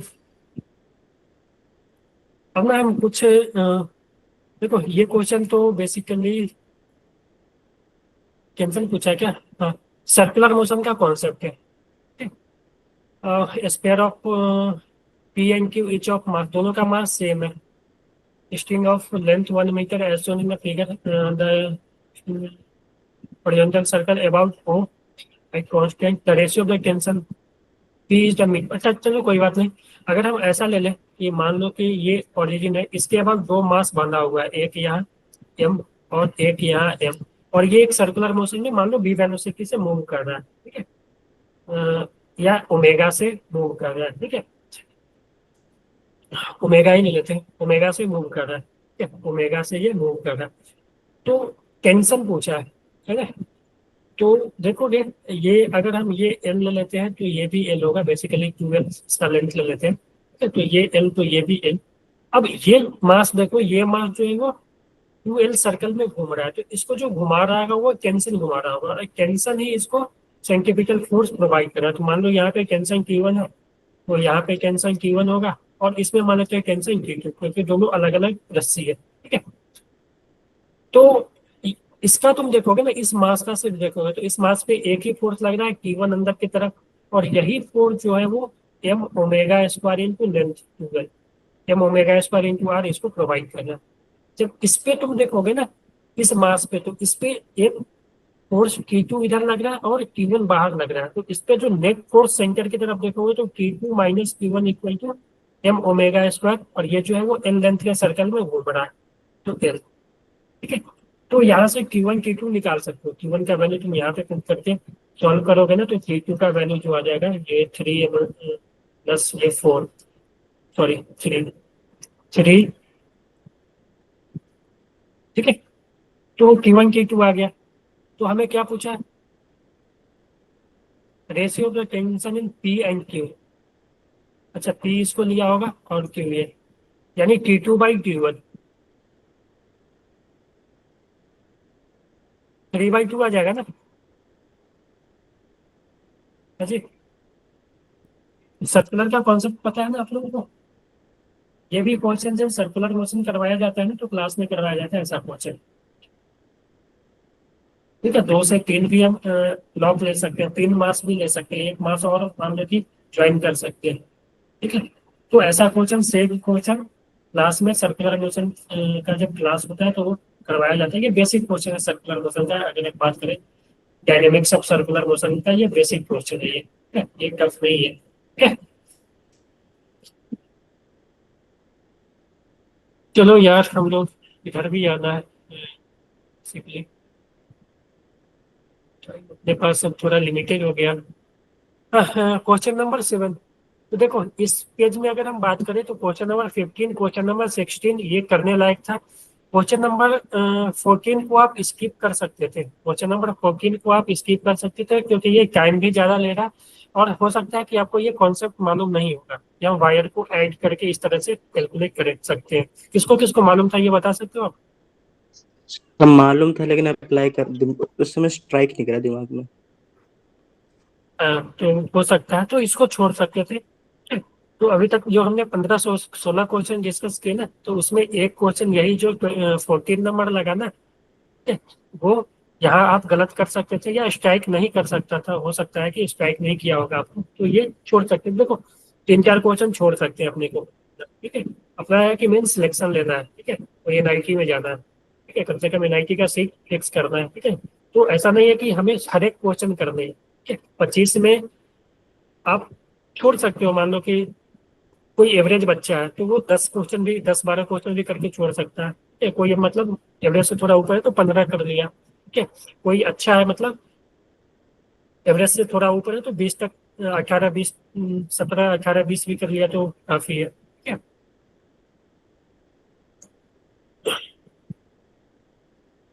चलो क्वेश्चन नंबर 17 अगेन, ये भी अच्छा क्वेश्चन है।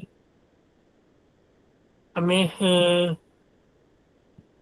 μ1/μ2, अच्छा परमिटिविटी है ये। मुझे लगा कि ये रिफ्लेक्टिव इंडेक्स है। परमेबिलिटी और परमिटिविटी दिया हुआ है, तो ये परमिटिविटी है, ये परमिएबिलिटी है। तो हमें इसका वैल्यू फाइंड आउट करना है ना, 4 टाइम्स E2 हमें फाइंड आउट करना है। 4 टाइम्स E2/E1। चलो, और μ1/μ2 गिवन है 1/4। चलो कोई बात नहीं, 2 EM वेव है, दोनों का वैल्यू गिवन है E1। देखो EM वेव में आप पढ़े होंगे, ये जो स्पीड ऑफ वेव होता है एक रिलेशन, आपको पता होगा omega equal to K into speed of wave equal to omega K. तो हम स्पीड को लिख सकते हैं ओमेगा/के। ठीक है, तो ओमेगा इक्वल टू के वी से स्पीड जो है वो ओमेगा/के आ जाएगा।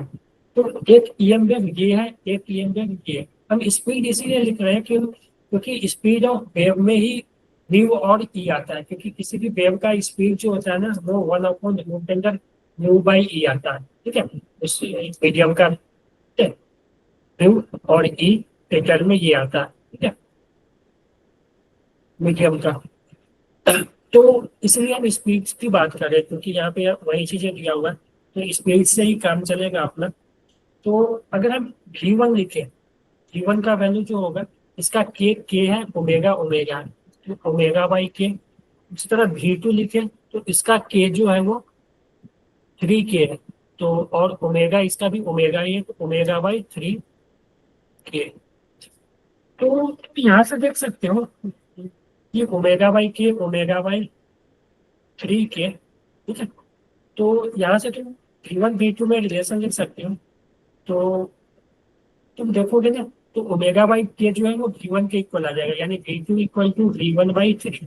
तो ओमेगा बाई के की जगह V1 लिख सकते हो। तो यहाँ से एक रिलेशन आ गया कि 3 times V2 equal to V1, ठीक है।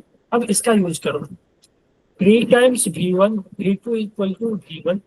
V2 का जो वैल्यू होगा वो 1/√μ1/√2 E2, ठीक है। तो 1/√√2 E2, और V1 जो होगा वो 1/√1 E1। अब देखो दोनों तरफ स्क्वायर कर दो और थोड़ा सा अरेंज कर लो, ठीक है। तभी काम बनेगा, स्क्वायर करके थोड़ा सा अरेंज करना पड़ेगा। तो ये तो स्क्वायर करो तो 9 हो जाएगा, और इससे मल्टीप्लाई होगा 9 μ1 E1 is equal to μ2 E2। और हमें μ1/μ2 गिवन है 1/4, तो μ2 को इधर ले आओ, तो 9 μ1/μ2 इज इक्वल टू E2/E1, ठीक है। E1 को इधर लाया, μ2 को इधर लाया, तो μ1/μ2 1/4। तो यहाँ से जो हो जाएगा 9 × 1/4 is equal to E2/E1।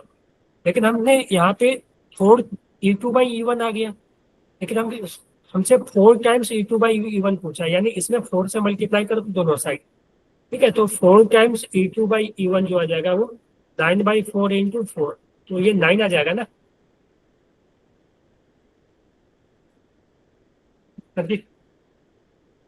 Hello, Yes, sir. Yes, sir. ठीक है। ये सब क्वेश्चन है करने लायक थे, ठीक है। अगेन ये एनर्जी कंजर्वेशन का क्वेश्चन, ये तो क्वेश्चन आप बता ही सकते हो, YTSE का क्वेश्चन है, ठीक है। कि यहाँ पे क्या पूछा है, द सेंट्रल फ्रिंज O, और यहाँ पे दोनों नॉट, ये दोनों डिस्टेंस इक्वल नहीं है, ठीक है। तो इसका फेज डिफरेंस कुछ और हो जाएगा, इसका फेज डिफरेंस कुछ और हो जाएगा। इसका जो फेज पाथ लेंथ होगा ये प्लस ये, इसका पाथ लेंथ ये प्लस ये।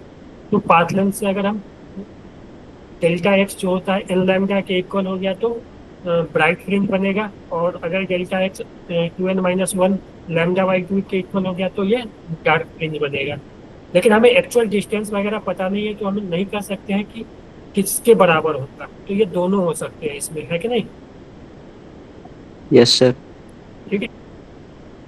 और ये क्वेश्चन आप एनर्जी कंजर्वेशन से कर सकते हो। हम थोड़ा इस पे आ जाते हैं, सब्जेक्टिव पे, 1-2 सब्जेक्टिव भी देख लेते हैं कि अपने पास टाइम अब लिमिटेड रह गया, तो सब्जेक्टिव भी कुछ देख लेते हैं कि कैसा है सब्जेक्टिव। देखो सब्जेक्टिव जनरली क्या होते हैं ना, कि अगर जेईई मेन की बात करो तो सब्जेक्टिव ईजी होते हैं। सब्जेक्टिव लगता है कि इसमें ऑप्शन नहीं दिया होगा, कैसे होगा, लेकिन जनरली अगर मुझसे बात करोगे ना, मुझे जनरली जो है ना सब्जेक्टिव क्वेश्चन ईजी लगते हैं, ठीक है। और वो करने लायक रहते हैं जेईई मेन्स के जो सब्जेक्टिव होते हैं, जिसमें कि आप न्यूमेरिकल, सब्जेक्टिव नहीं बोल सकते, न्यूमेरिकल टाइप क्वेश्चन बोल सकते हैं, वो ईजी होते हैं, ठीक है।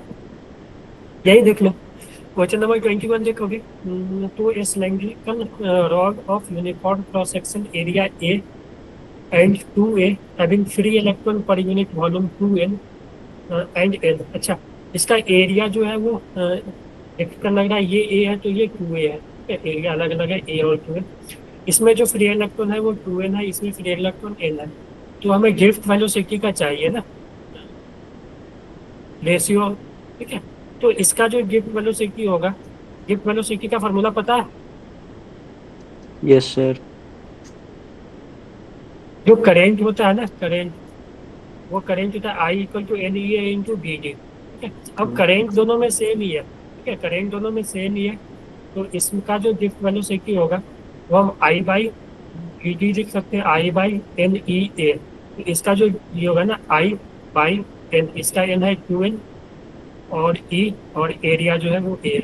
इसी तरह इसका तुम लिख सकते हो ना A का VD, इसका V लिख सकते हो I/, इसका n है और E तो E रहेगा और एरिया 2A। तो बेसिकली देखोगे तो दोनों का गिफ्ट वेलोसिटी सेम ही आ रहा है, I/2NEA और I/ यहाँ भी 2 है तो 2NEA, ठीक है। तो जो रेशियो हो जाएगा वो 1 हो जाएगा ना,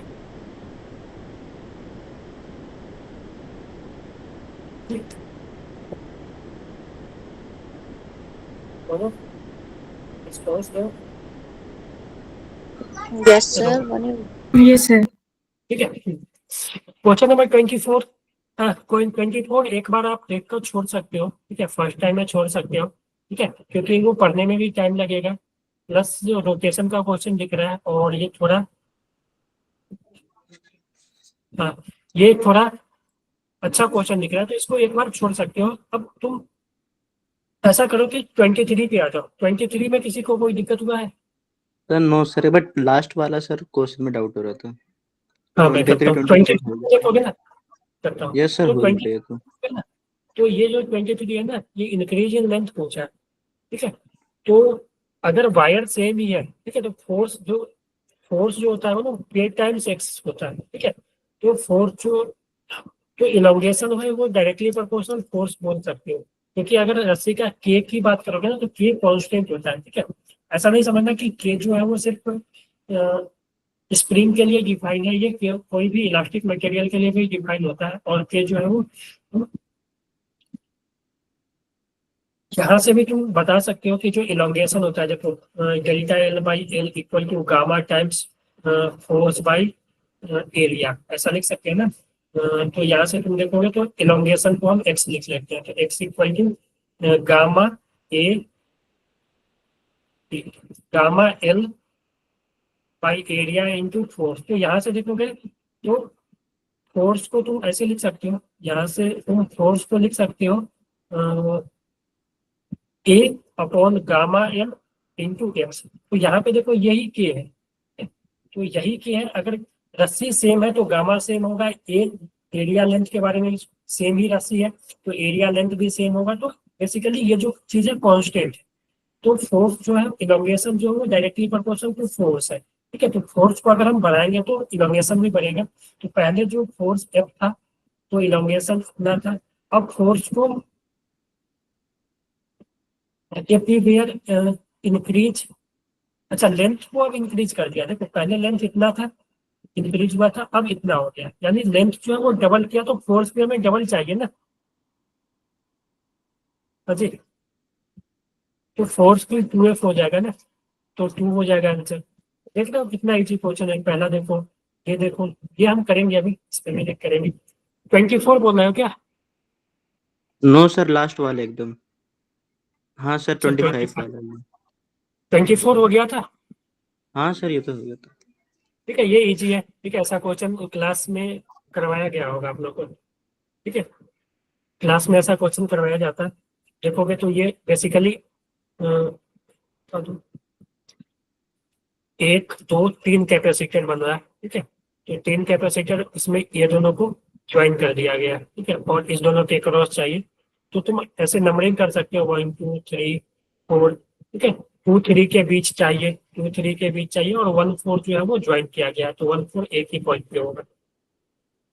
तो एक कैपेसिटर 1 2 के बीच है, 1 2 ये हो जाएगा। एक कैपेसिटर 2 3 के बीच है, तो 2 3 ये हो जाएगा। और एक कैपेसिटर 3 4 के बीच है, तो 3 4 ये हो जाएगा। तो बेसिकली दो, ये दोनों सीरीज में और इस दोनों के साथ ये पैरेलल में, तो आप निकाल सकते हो सी की वैल्यू, है ना। बोलो। Yes sir.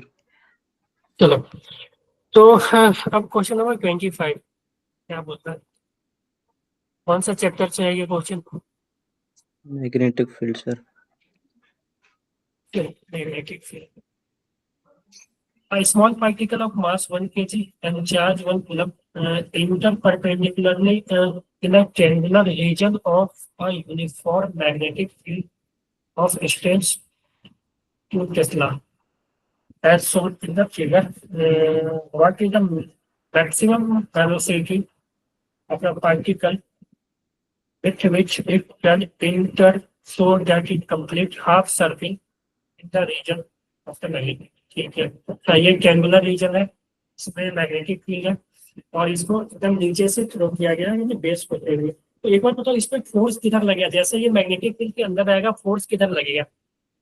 वेलोसिटी इधर है, मैग्नेटिक फील्ड अंदर है, तो फोर्स ऊपर लगेगा ना।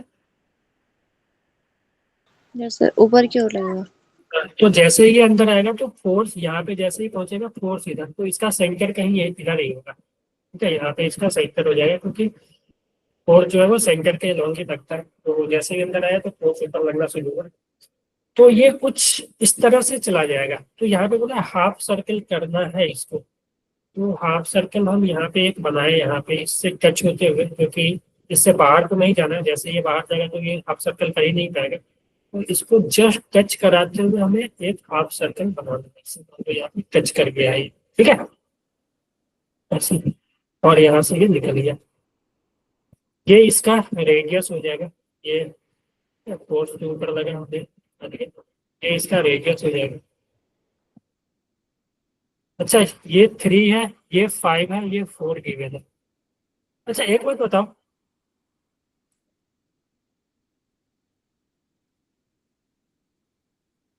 सर इसमें सिर्फ क्या ये कंफ्यूजन है, रेडियस क्या लेंगे? ये रेडियस बताते हैं, ये तो रेडियस हो गया। अब यहाँ से देखो कि हम यहाँ से कोई भी सरफेस पे इस पे परपेंडिकुलर डालेंगे, ठीक है, तो वो रेडियस होगा। ठीक है, तो यहाँ पे ये जो हम यहाँ पे इस सरफेस पे जब हम परपेंडिकुलर मान लो एक लाइन ज्वाइन कर रहे हैं, ये परपेंडिकुलर लाइन ज्वाइन करें, तो ये भी तो रेडियस ही होगा ना। Yes sir. तो ये रेडियस, तो एक मिनट बताओ, ये अगर आर है तो यहाँ से यहाँ तक,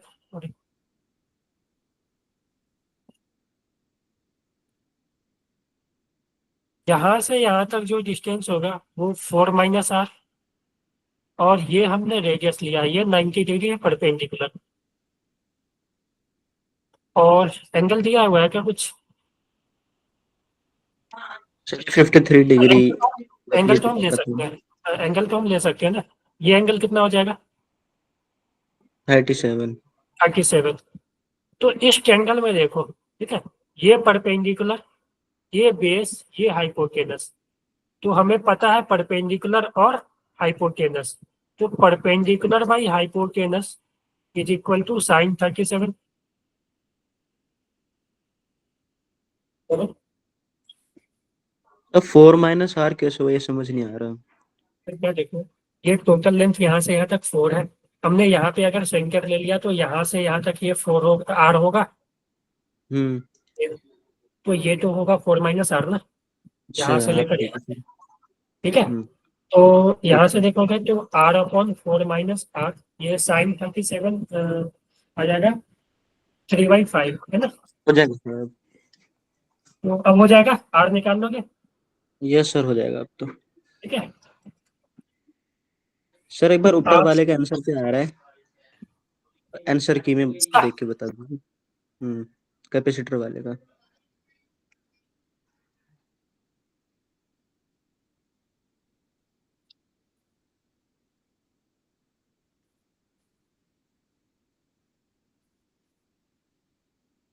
ट्वेंटी फोर का 3 आ रहा है,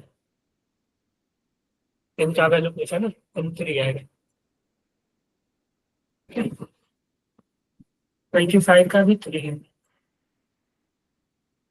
अच्छा क्वेश्चन 25 में, इसको हम थोड़ा टफ ले सकते हैं, अभी आंसर, ठीक है।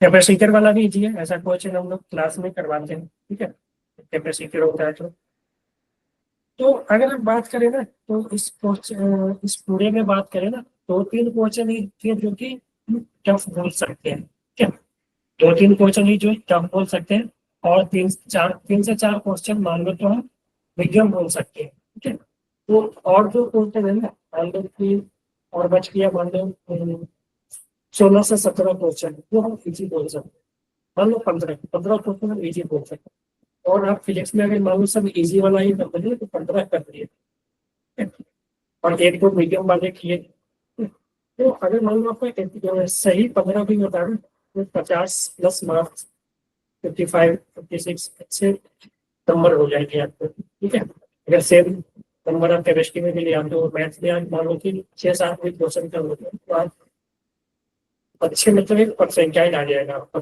समझ गए। तो अच्छा ये रोटेशन वाला करवाओ क्या?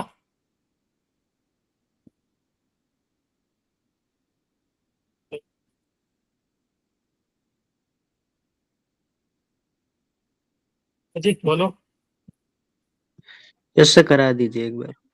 हम देखो इसमें कॉन्सेप्ट है कि इसमें क्या बोला ना, सिलेंडर ऑफ मास 2 kg।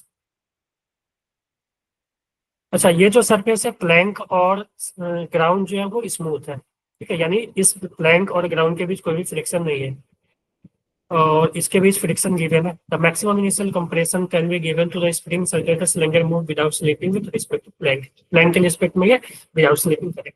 तो अब देखो ये अपना प्लैंक रहा, ठीक है, ये अपना प्लैंक रहा। मैं इसको इससे थोड़ा सा ऊपर ये बना देता हूँ, ठीक है, ये इससे कॉन्टेक्ट में थोड़ा सा ऊपर में बनाया समझाने के लिए। तो अब देखो जैसे ही तुम इसको कंप्रेस करके छोड़ोगे तो स्प्रिंग इधर फोर्स लगा, मान लो कि एक्स कंप्रेशन किया, तो इस पे जो फोर्स लगा वो के इंटू एक्स लगा, तो के इंटू एक्स लगा। तो अब देखो होगा क्या कि प्लैंक जो है वो आगे जाना चाहेगा, ठीक है। तो प्लैंक जब आगे जाना चाहेगा तो जो फ्रिक्शन है, जो फ्रिक्शन इस स्फीयर और प्लैंक के बीच लग रहा है, वो फ्रिक्शन चाहेगा कि हम स्फीयर को भी आगे लेकर जाए ताकि दोनों के बीच रिलेटिव स्लिपिंग ना हो, तो वो आगे लेकर जाना चाहेगा। तो फ्रिक्शन जो स्फीयर पे है वो आगे ही लगना पड़ेगा, ठीक है, तभी वो फ्रिक्शन जो है ना वो उसको आगे लेकर जाएगा। तो अगर हम बात करें तो इस पे अगर फ्रिक्शन एफ लगेगा तो इसका रिएक्शन फ्रिक्शन इस पे जो है वो एफ पीछे की तरफ होगा। तो इस लाइन पे देखोगे तो लाइन पे दो फोर्स लगे, ठीक है, तो एक आगे की तरफ के एक्स और एक पीछे की तरफ फ्रिक्शन। तो अगर मान लेते हैं इस प्लान का एक्सीलरेशन ए पे ले लेते हैं और इसका एक्सीलरेशन ए ले लेते हैं, और ये तो हमें बोला है कि प्योर रोलिंग करना है, तो ए और इसके साथ साथ इसका अल्फा भी आ जाएगा, ठीक है। तो बेसिकली तुम देखोगे ना तो एपी का जब वैल्यू, इसका मास कैपिटल एम ले लेते हैं, इसका मास इसमें जो भी क्या क्या है वो आप देख लेना। तो इस पे तुम लिखोगे नेट फोर्स एक्सेलरेशन, हमने आगे बहुत बोला है, तो K X minus friction is equal to mass into acceleration, mass into acceleration of plank, तो इक्वेशन 1, ठीक है। फिर देखोगे इस पे तुम देखोगे ना इस ब्लॉक स्फीयर पे, तो इस स्फीयर पे तो एक फोर्स लग रहा है, ठीक है, फ्रिक्शन ही राइट वाइट। तो इस पे जो जब तुम ट्रांसलेशनल का इक्वेशन लिखोगे ना इस पे ट्रांसलेशनल का, तो फ्रिक्शन फोर्स ये फ्रिक्शन है, ये बेसिकली फ्रिक्शन है। इस पे लिखोगे तो friction equal to mass of sphere into acceleration, और इस पे एक आपका टॉर्क का भी लिखना पड़ेगा, ठीक है, क्योंकि सेंटर के बाद टॉर्क लगेगा, वही टॉर्क जो है वो इसको अल्फा देगा। तो टॉर्क क्या होगा, वो friction into R equal to I into alpha. तो मेरे पास 3 इक्वेशन हो गए। अब अपने पास देखो अननोन कितने हैं, तो एक तो अननोन है ए, एक तो अननोन है अल्फा, ठीक है। फ्रिक्शन का वैल्यू आप लिख सकते हो, फ्रिक्शन डायरेक्ट इंग्लिश में नॉर्मल लिख सकते हो, क्योंकि जो फ्रिक्शन लगेगा वो मैक्सिमम यूज टाइम पे लगेगा, ठीक है। और ए बी, ठीक है, और फ्रिक्शन भी अननोन है, नहीं पता। तो हमें एक और इक्वेशन, और एक इक्वेशन तो देखो ना आप यहाँ से लिख सकते हो कि इस पॉइंट पे जो है स्लिपिंग नहीं हो रहा है, तो स्लिपिंग नहीं हो रहा है ना, तो जो वेलोसिटी जो एक्सेलरेशन इस पॉइंट ऑफ कांटेक्ट का होगा वही एक्सेलरेशन इसका होगा प्लैंक का। तो हमें प्लैंक का तो पता है कि एक्सेलरेशन हर एक पॉइंट का एक्सेलरेशन ए पी होगा, और इस पॉइंट का जो एक्सेलरेशन होगा ना इसके लोअर पॉइंट का, तो लोअर पॉइंट के पास एक एक्सेलरेशन ए है क्योंकि सेंटर ऑफ मास का एक्सेलरेशन ए है, और इस रोटेशन के कारण एक एक्सेलरेशन आएगा आर इंटू अल्फा। तो इसके पास जो नेट एक्सेलरेशन है वो फॉरवर्ड डायरेक्शन में है ए प्लस आर एल, और ये जो है प्लैंक के इक्वल हो गया ना, यानी पॉइंट ऑफ कांटेक्ट के बीच कोई भी रिलेटिव स्लिपिंग नहीं रहने के लिए इस पॉइंट का जो एक्सेलरेशन है वही इस पॉइंट का एक्सेलरेशन होना चाहिए, यानी A plus R alpha is equal to A P.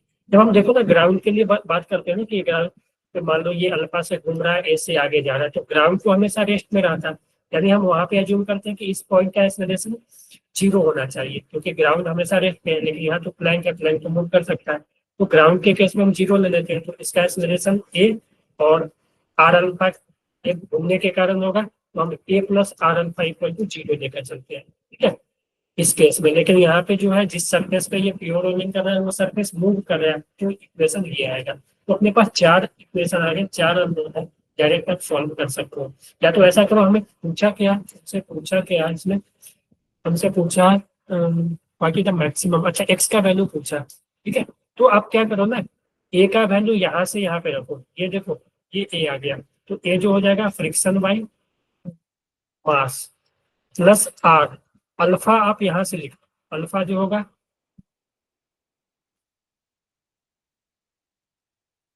Minus are, alpha यहां से लिख लो, अल्फा जो हो जाएगा F R by I equal to A P. ठीक है, और ए पी का वैल्यू गिवन है क्या? नहीं है गिवन, तो ए पी आप तुम निकाल सकते हो। ठीक है, हमें एक्स चाहिए ना, तो एक्स, अच्छा ए पी तो यहाँ से भी लिख सकते हो आप, ए पी का वैल्यू यहाँ से लिख लो, तो ए पी जो आ जाएगा ना K X minus friction by M, और फ्रिक्शन का जो वैल्यू होगा ना ये वो इनटू नॉर्मल, तो फ्रिक्शन का वैल्यू रखो, एक्स का वैल्यू इस इक्वेशन से आ जाएगा, आई जो होगा स्क्वायर का 2/5 एम आर स्क्वायर। ठीक है, तो ये अच्छा क्वेश्चन है, ये थोड़ा टफ लग सकता है, ये जेई एडवांस टाइप का क्वेश्चन है। ठीक है, तो ये थोड़ा आपको टफ लग सकता है, ठीक है ना।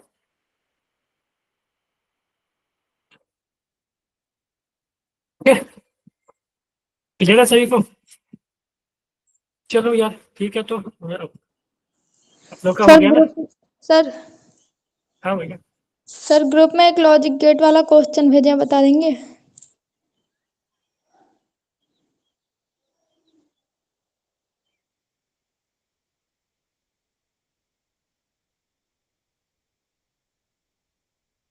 डाउट ग्रुप में, किस ग्रुप में भेजे हो? प्रतिष्ठा आपने भेजा? सर फिजिक्स वाले इसमें भी अभी अभी जा रहा है sir. For the given logic circuit pick the correct option. ठीक है, आउटपुट हमें 1 लाना है ना? ठीक है यार, इसमें देखो, इसमें करना क्या पड़ेगा ना, कि आउटपुट 1 लाना है ना, तो यहाँ पे आपको हर एक ऑप्शन लेकर चेक करना पड़ेगा। ठीक है, हर एक ऑप्शन लेकर ए बी सी लेकर चेक करना पड़ेगा, ए का वैल्यू पहले 1, या ऐसा करो कि ए बी सी के टर्म में ना आप पूरा ये लिख लो, क्या कहते हैं, इक्वेशन लिख लो फाइनल रिजल्ट तक का। ठीक है, और फिर वहां पे वैल्यू रख रख के चेक कर सकते हो, जैसे कि मैं यहाँ पे अगर करूँ, सर वैसे कर तो सकते लेकिन टाइम नहीं लग जाएगा? हाँ नहीं, हाँ वो तो आप अलग अलग चेक करोगे तो टाइम लगेगा ही, वैसे भी आप सॉल्व सर करोगे ना तो। उसे अपोजिट साइड से कैसे करते हैं? एक मिनट देखो, जैसे कि पहले ए बी, तो सबसे पहले ऊपर वाले पे देखो, तो ऊपर वाले के पास क्या जाएगा, मैं इस पे तो ड्रॉ नहीं कर पा रहा हूँ। ठीक है, मैं अब क्वेश्चन तो सभी के पास होगा, एक बार चेक कर लेना। ठीक है, तो सबसे पहले ऊपर वाले के पास जो देखो ऐसा है ना, तो इसके पास ए गया, इसके पास बी गया, तो यहाँ से जो है ये कितना आया, ए इंटू बी ना। ठीक है, तो ये जो बड़ा वाला है ना, तो जो बड़ा वाला है, बड़ा वाले के पास 3 सिग्नल आ रहे हैं। ठीक है, जो कि ऐसा है, जो कि और गेट है। ठीक है, इसके पास 3 सिग्नल आए, इसमें से एक सिग्नल तो ए डॉट बी आएगा, जो कि ऊपर वाले के कारण है। दूसरे वाले का देखोगे ना, तो दूसरे वाले पे देखोगे तो ऐसा है, और इसमें दोनों पे नॉट गेट लगा हुआ है, तो ए बार बी बार, तो यहाँ पे जो सिग्नल आएगा ए बार डॉट बी बार, तो इसके पास एक सिग्नल जो आ रहा है ए बार डॉट बी बार। समझ आ रहा है क्वेश्चन, देख रहे हो ना आप? यस हाँ, सर। तीसरे वाले पे देखोगे ना, तीसरे वाले पे देखोगे तो इसके पास जो सिग्नल आ रहे हैं वो 3 सिग्नल आ रहे हैं बेसिकली। ठीक है, एक तो आ रहे हैं ए, और यहाँ पे नॉट लगा हुआ है तो ए बार, दूसरा जो आ रहा है वो बी आ रहा है, और तीसरा एक सी भी आ रहा है। तो इस तीनों का जो रिजल्टेंट है ए बार डॉट बी इंटू सी, है ना? तो इसके यस पास जो सर। तीसरा जो सिग्नल आ रहा है ए बार डॉट बी इंटू सी, अब इसका जो है ये और गेट है, तो ये तीनों सिग्नल जो है वो ऐड हो जाएगा, तो A dot B plus A bar dot B bar plus A bar dot B और सी। अब इसमें तो रख सकते हो ना, ये जो फाइनल सिग्नल है, अब यहाँ पे तो एक एक चेक कर सकते हो ना आप, यस सर। यहाँ तो कर सकते हो, यहाँ पे चेक करके देख लो कि किसमें y इक्वल टू 1 आ रहा है। यस सर हो जाएगा। थैंक यू ठीक सर। है, चलो okay, bye everyone. Thank you sir, bye. Bye bye.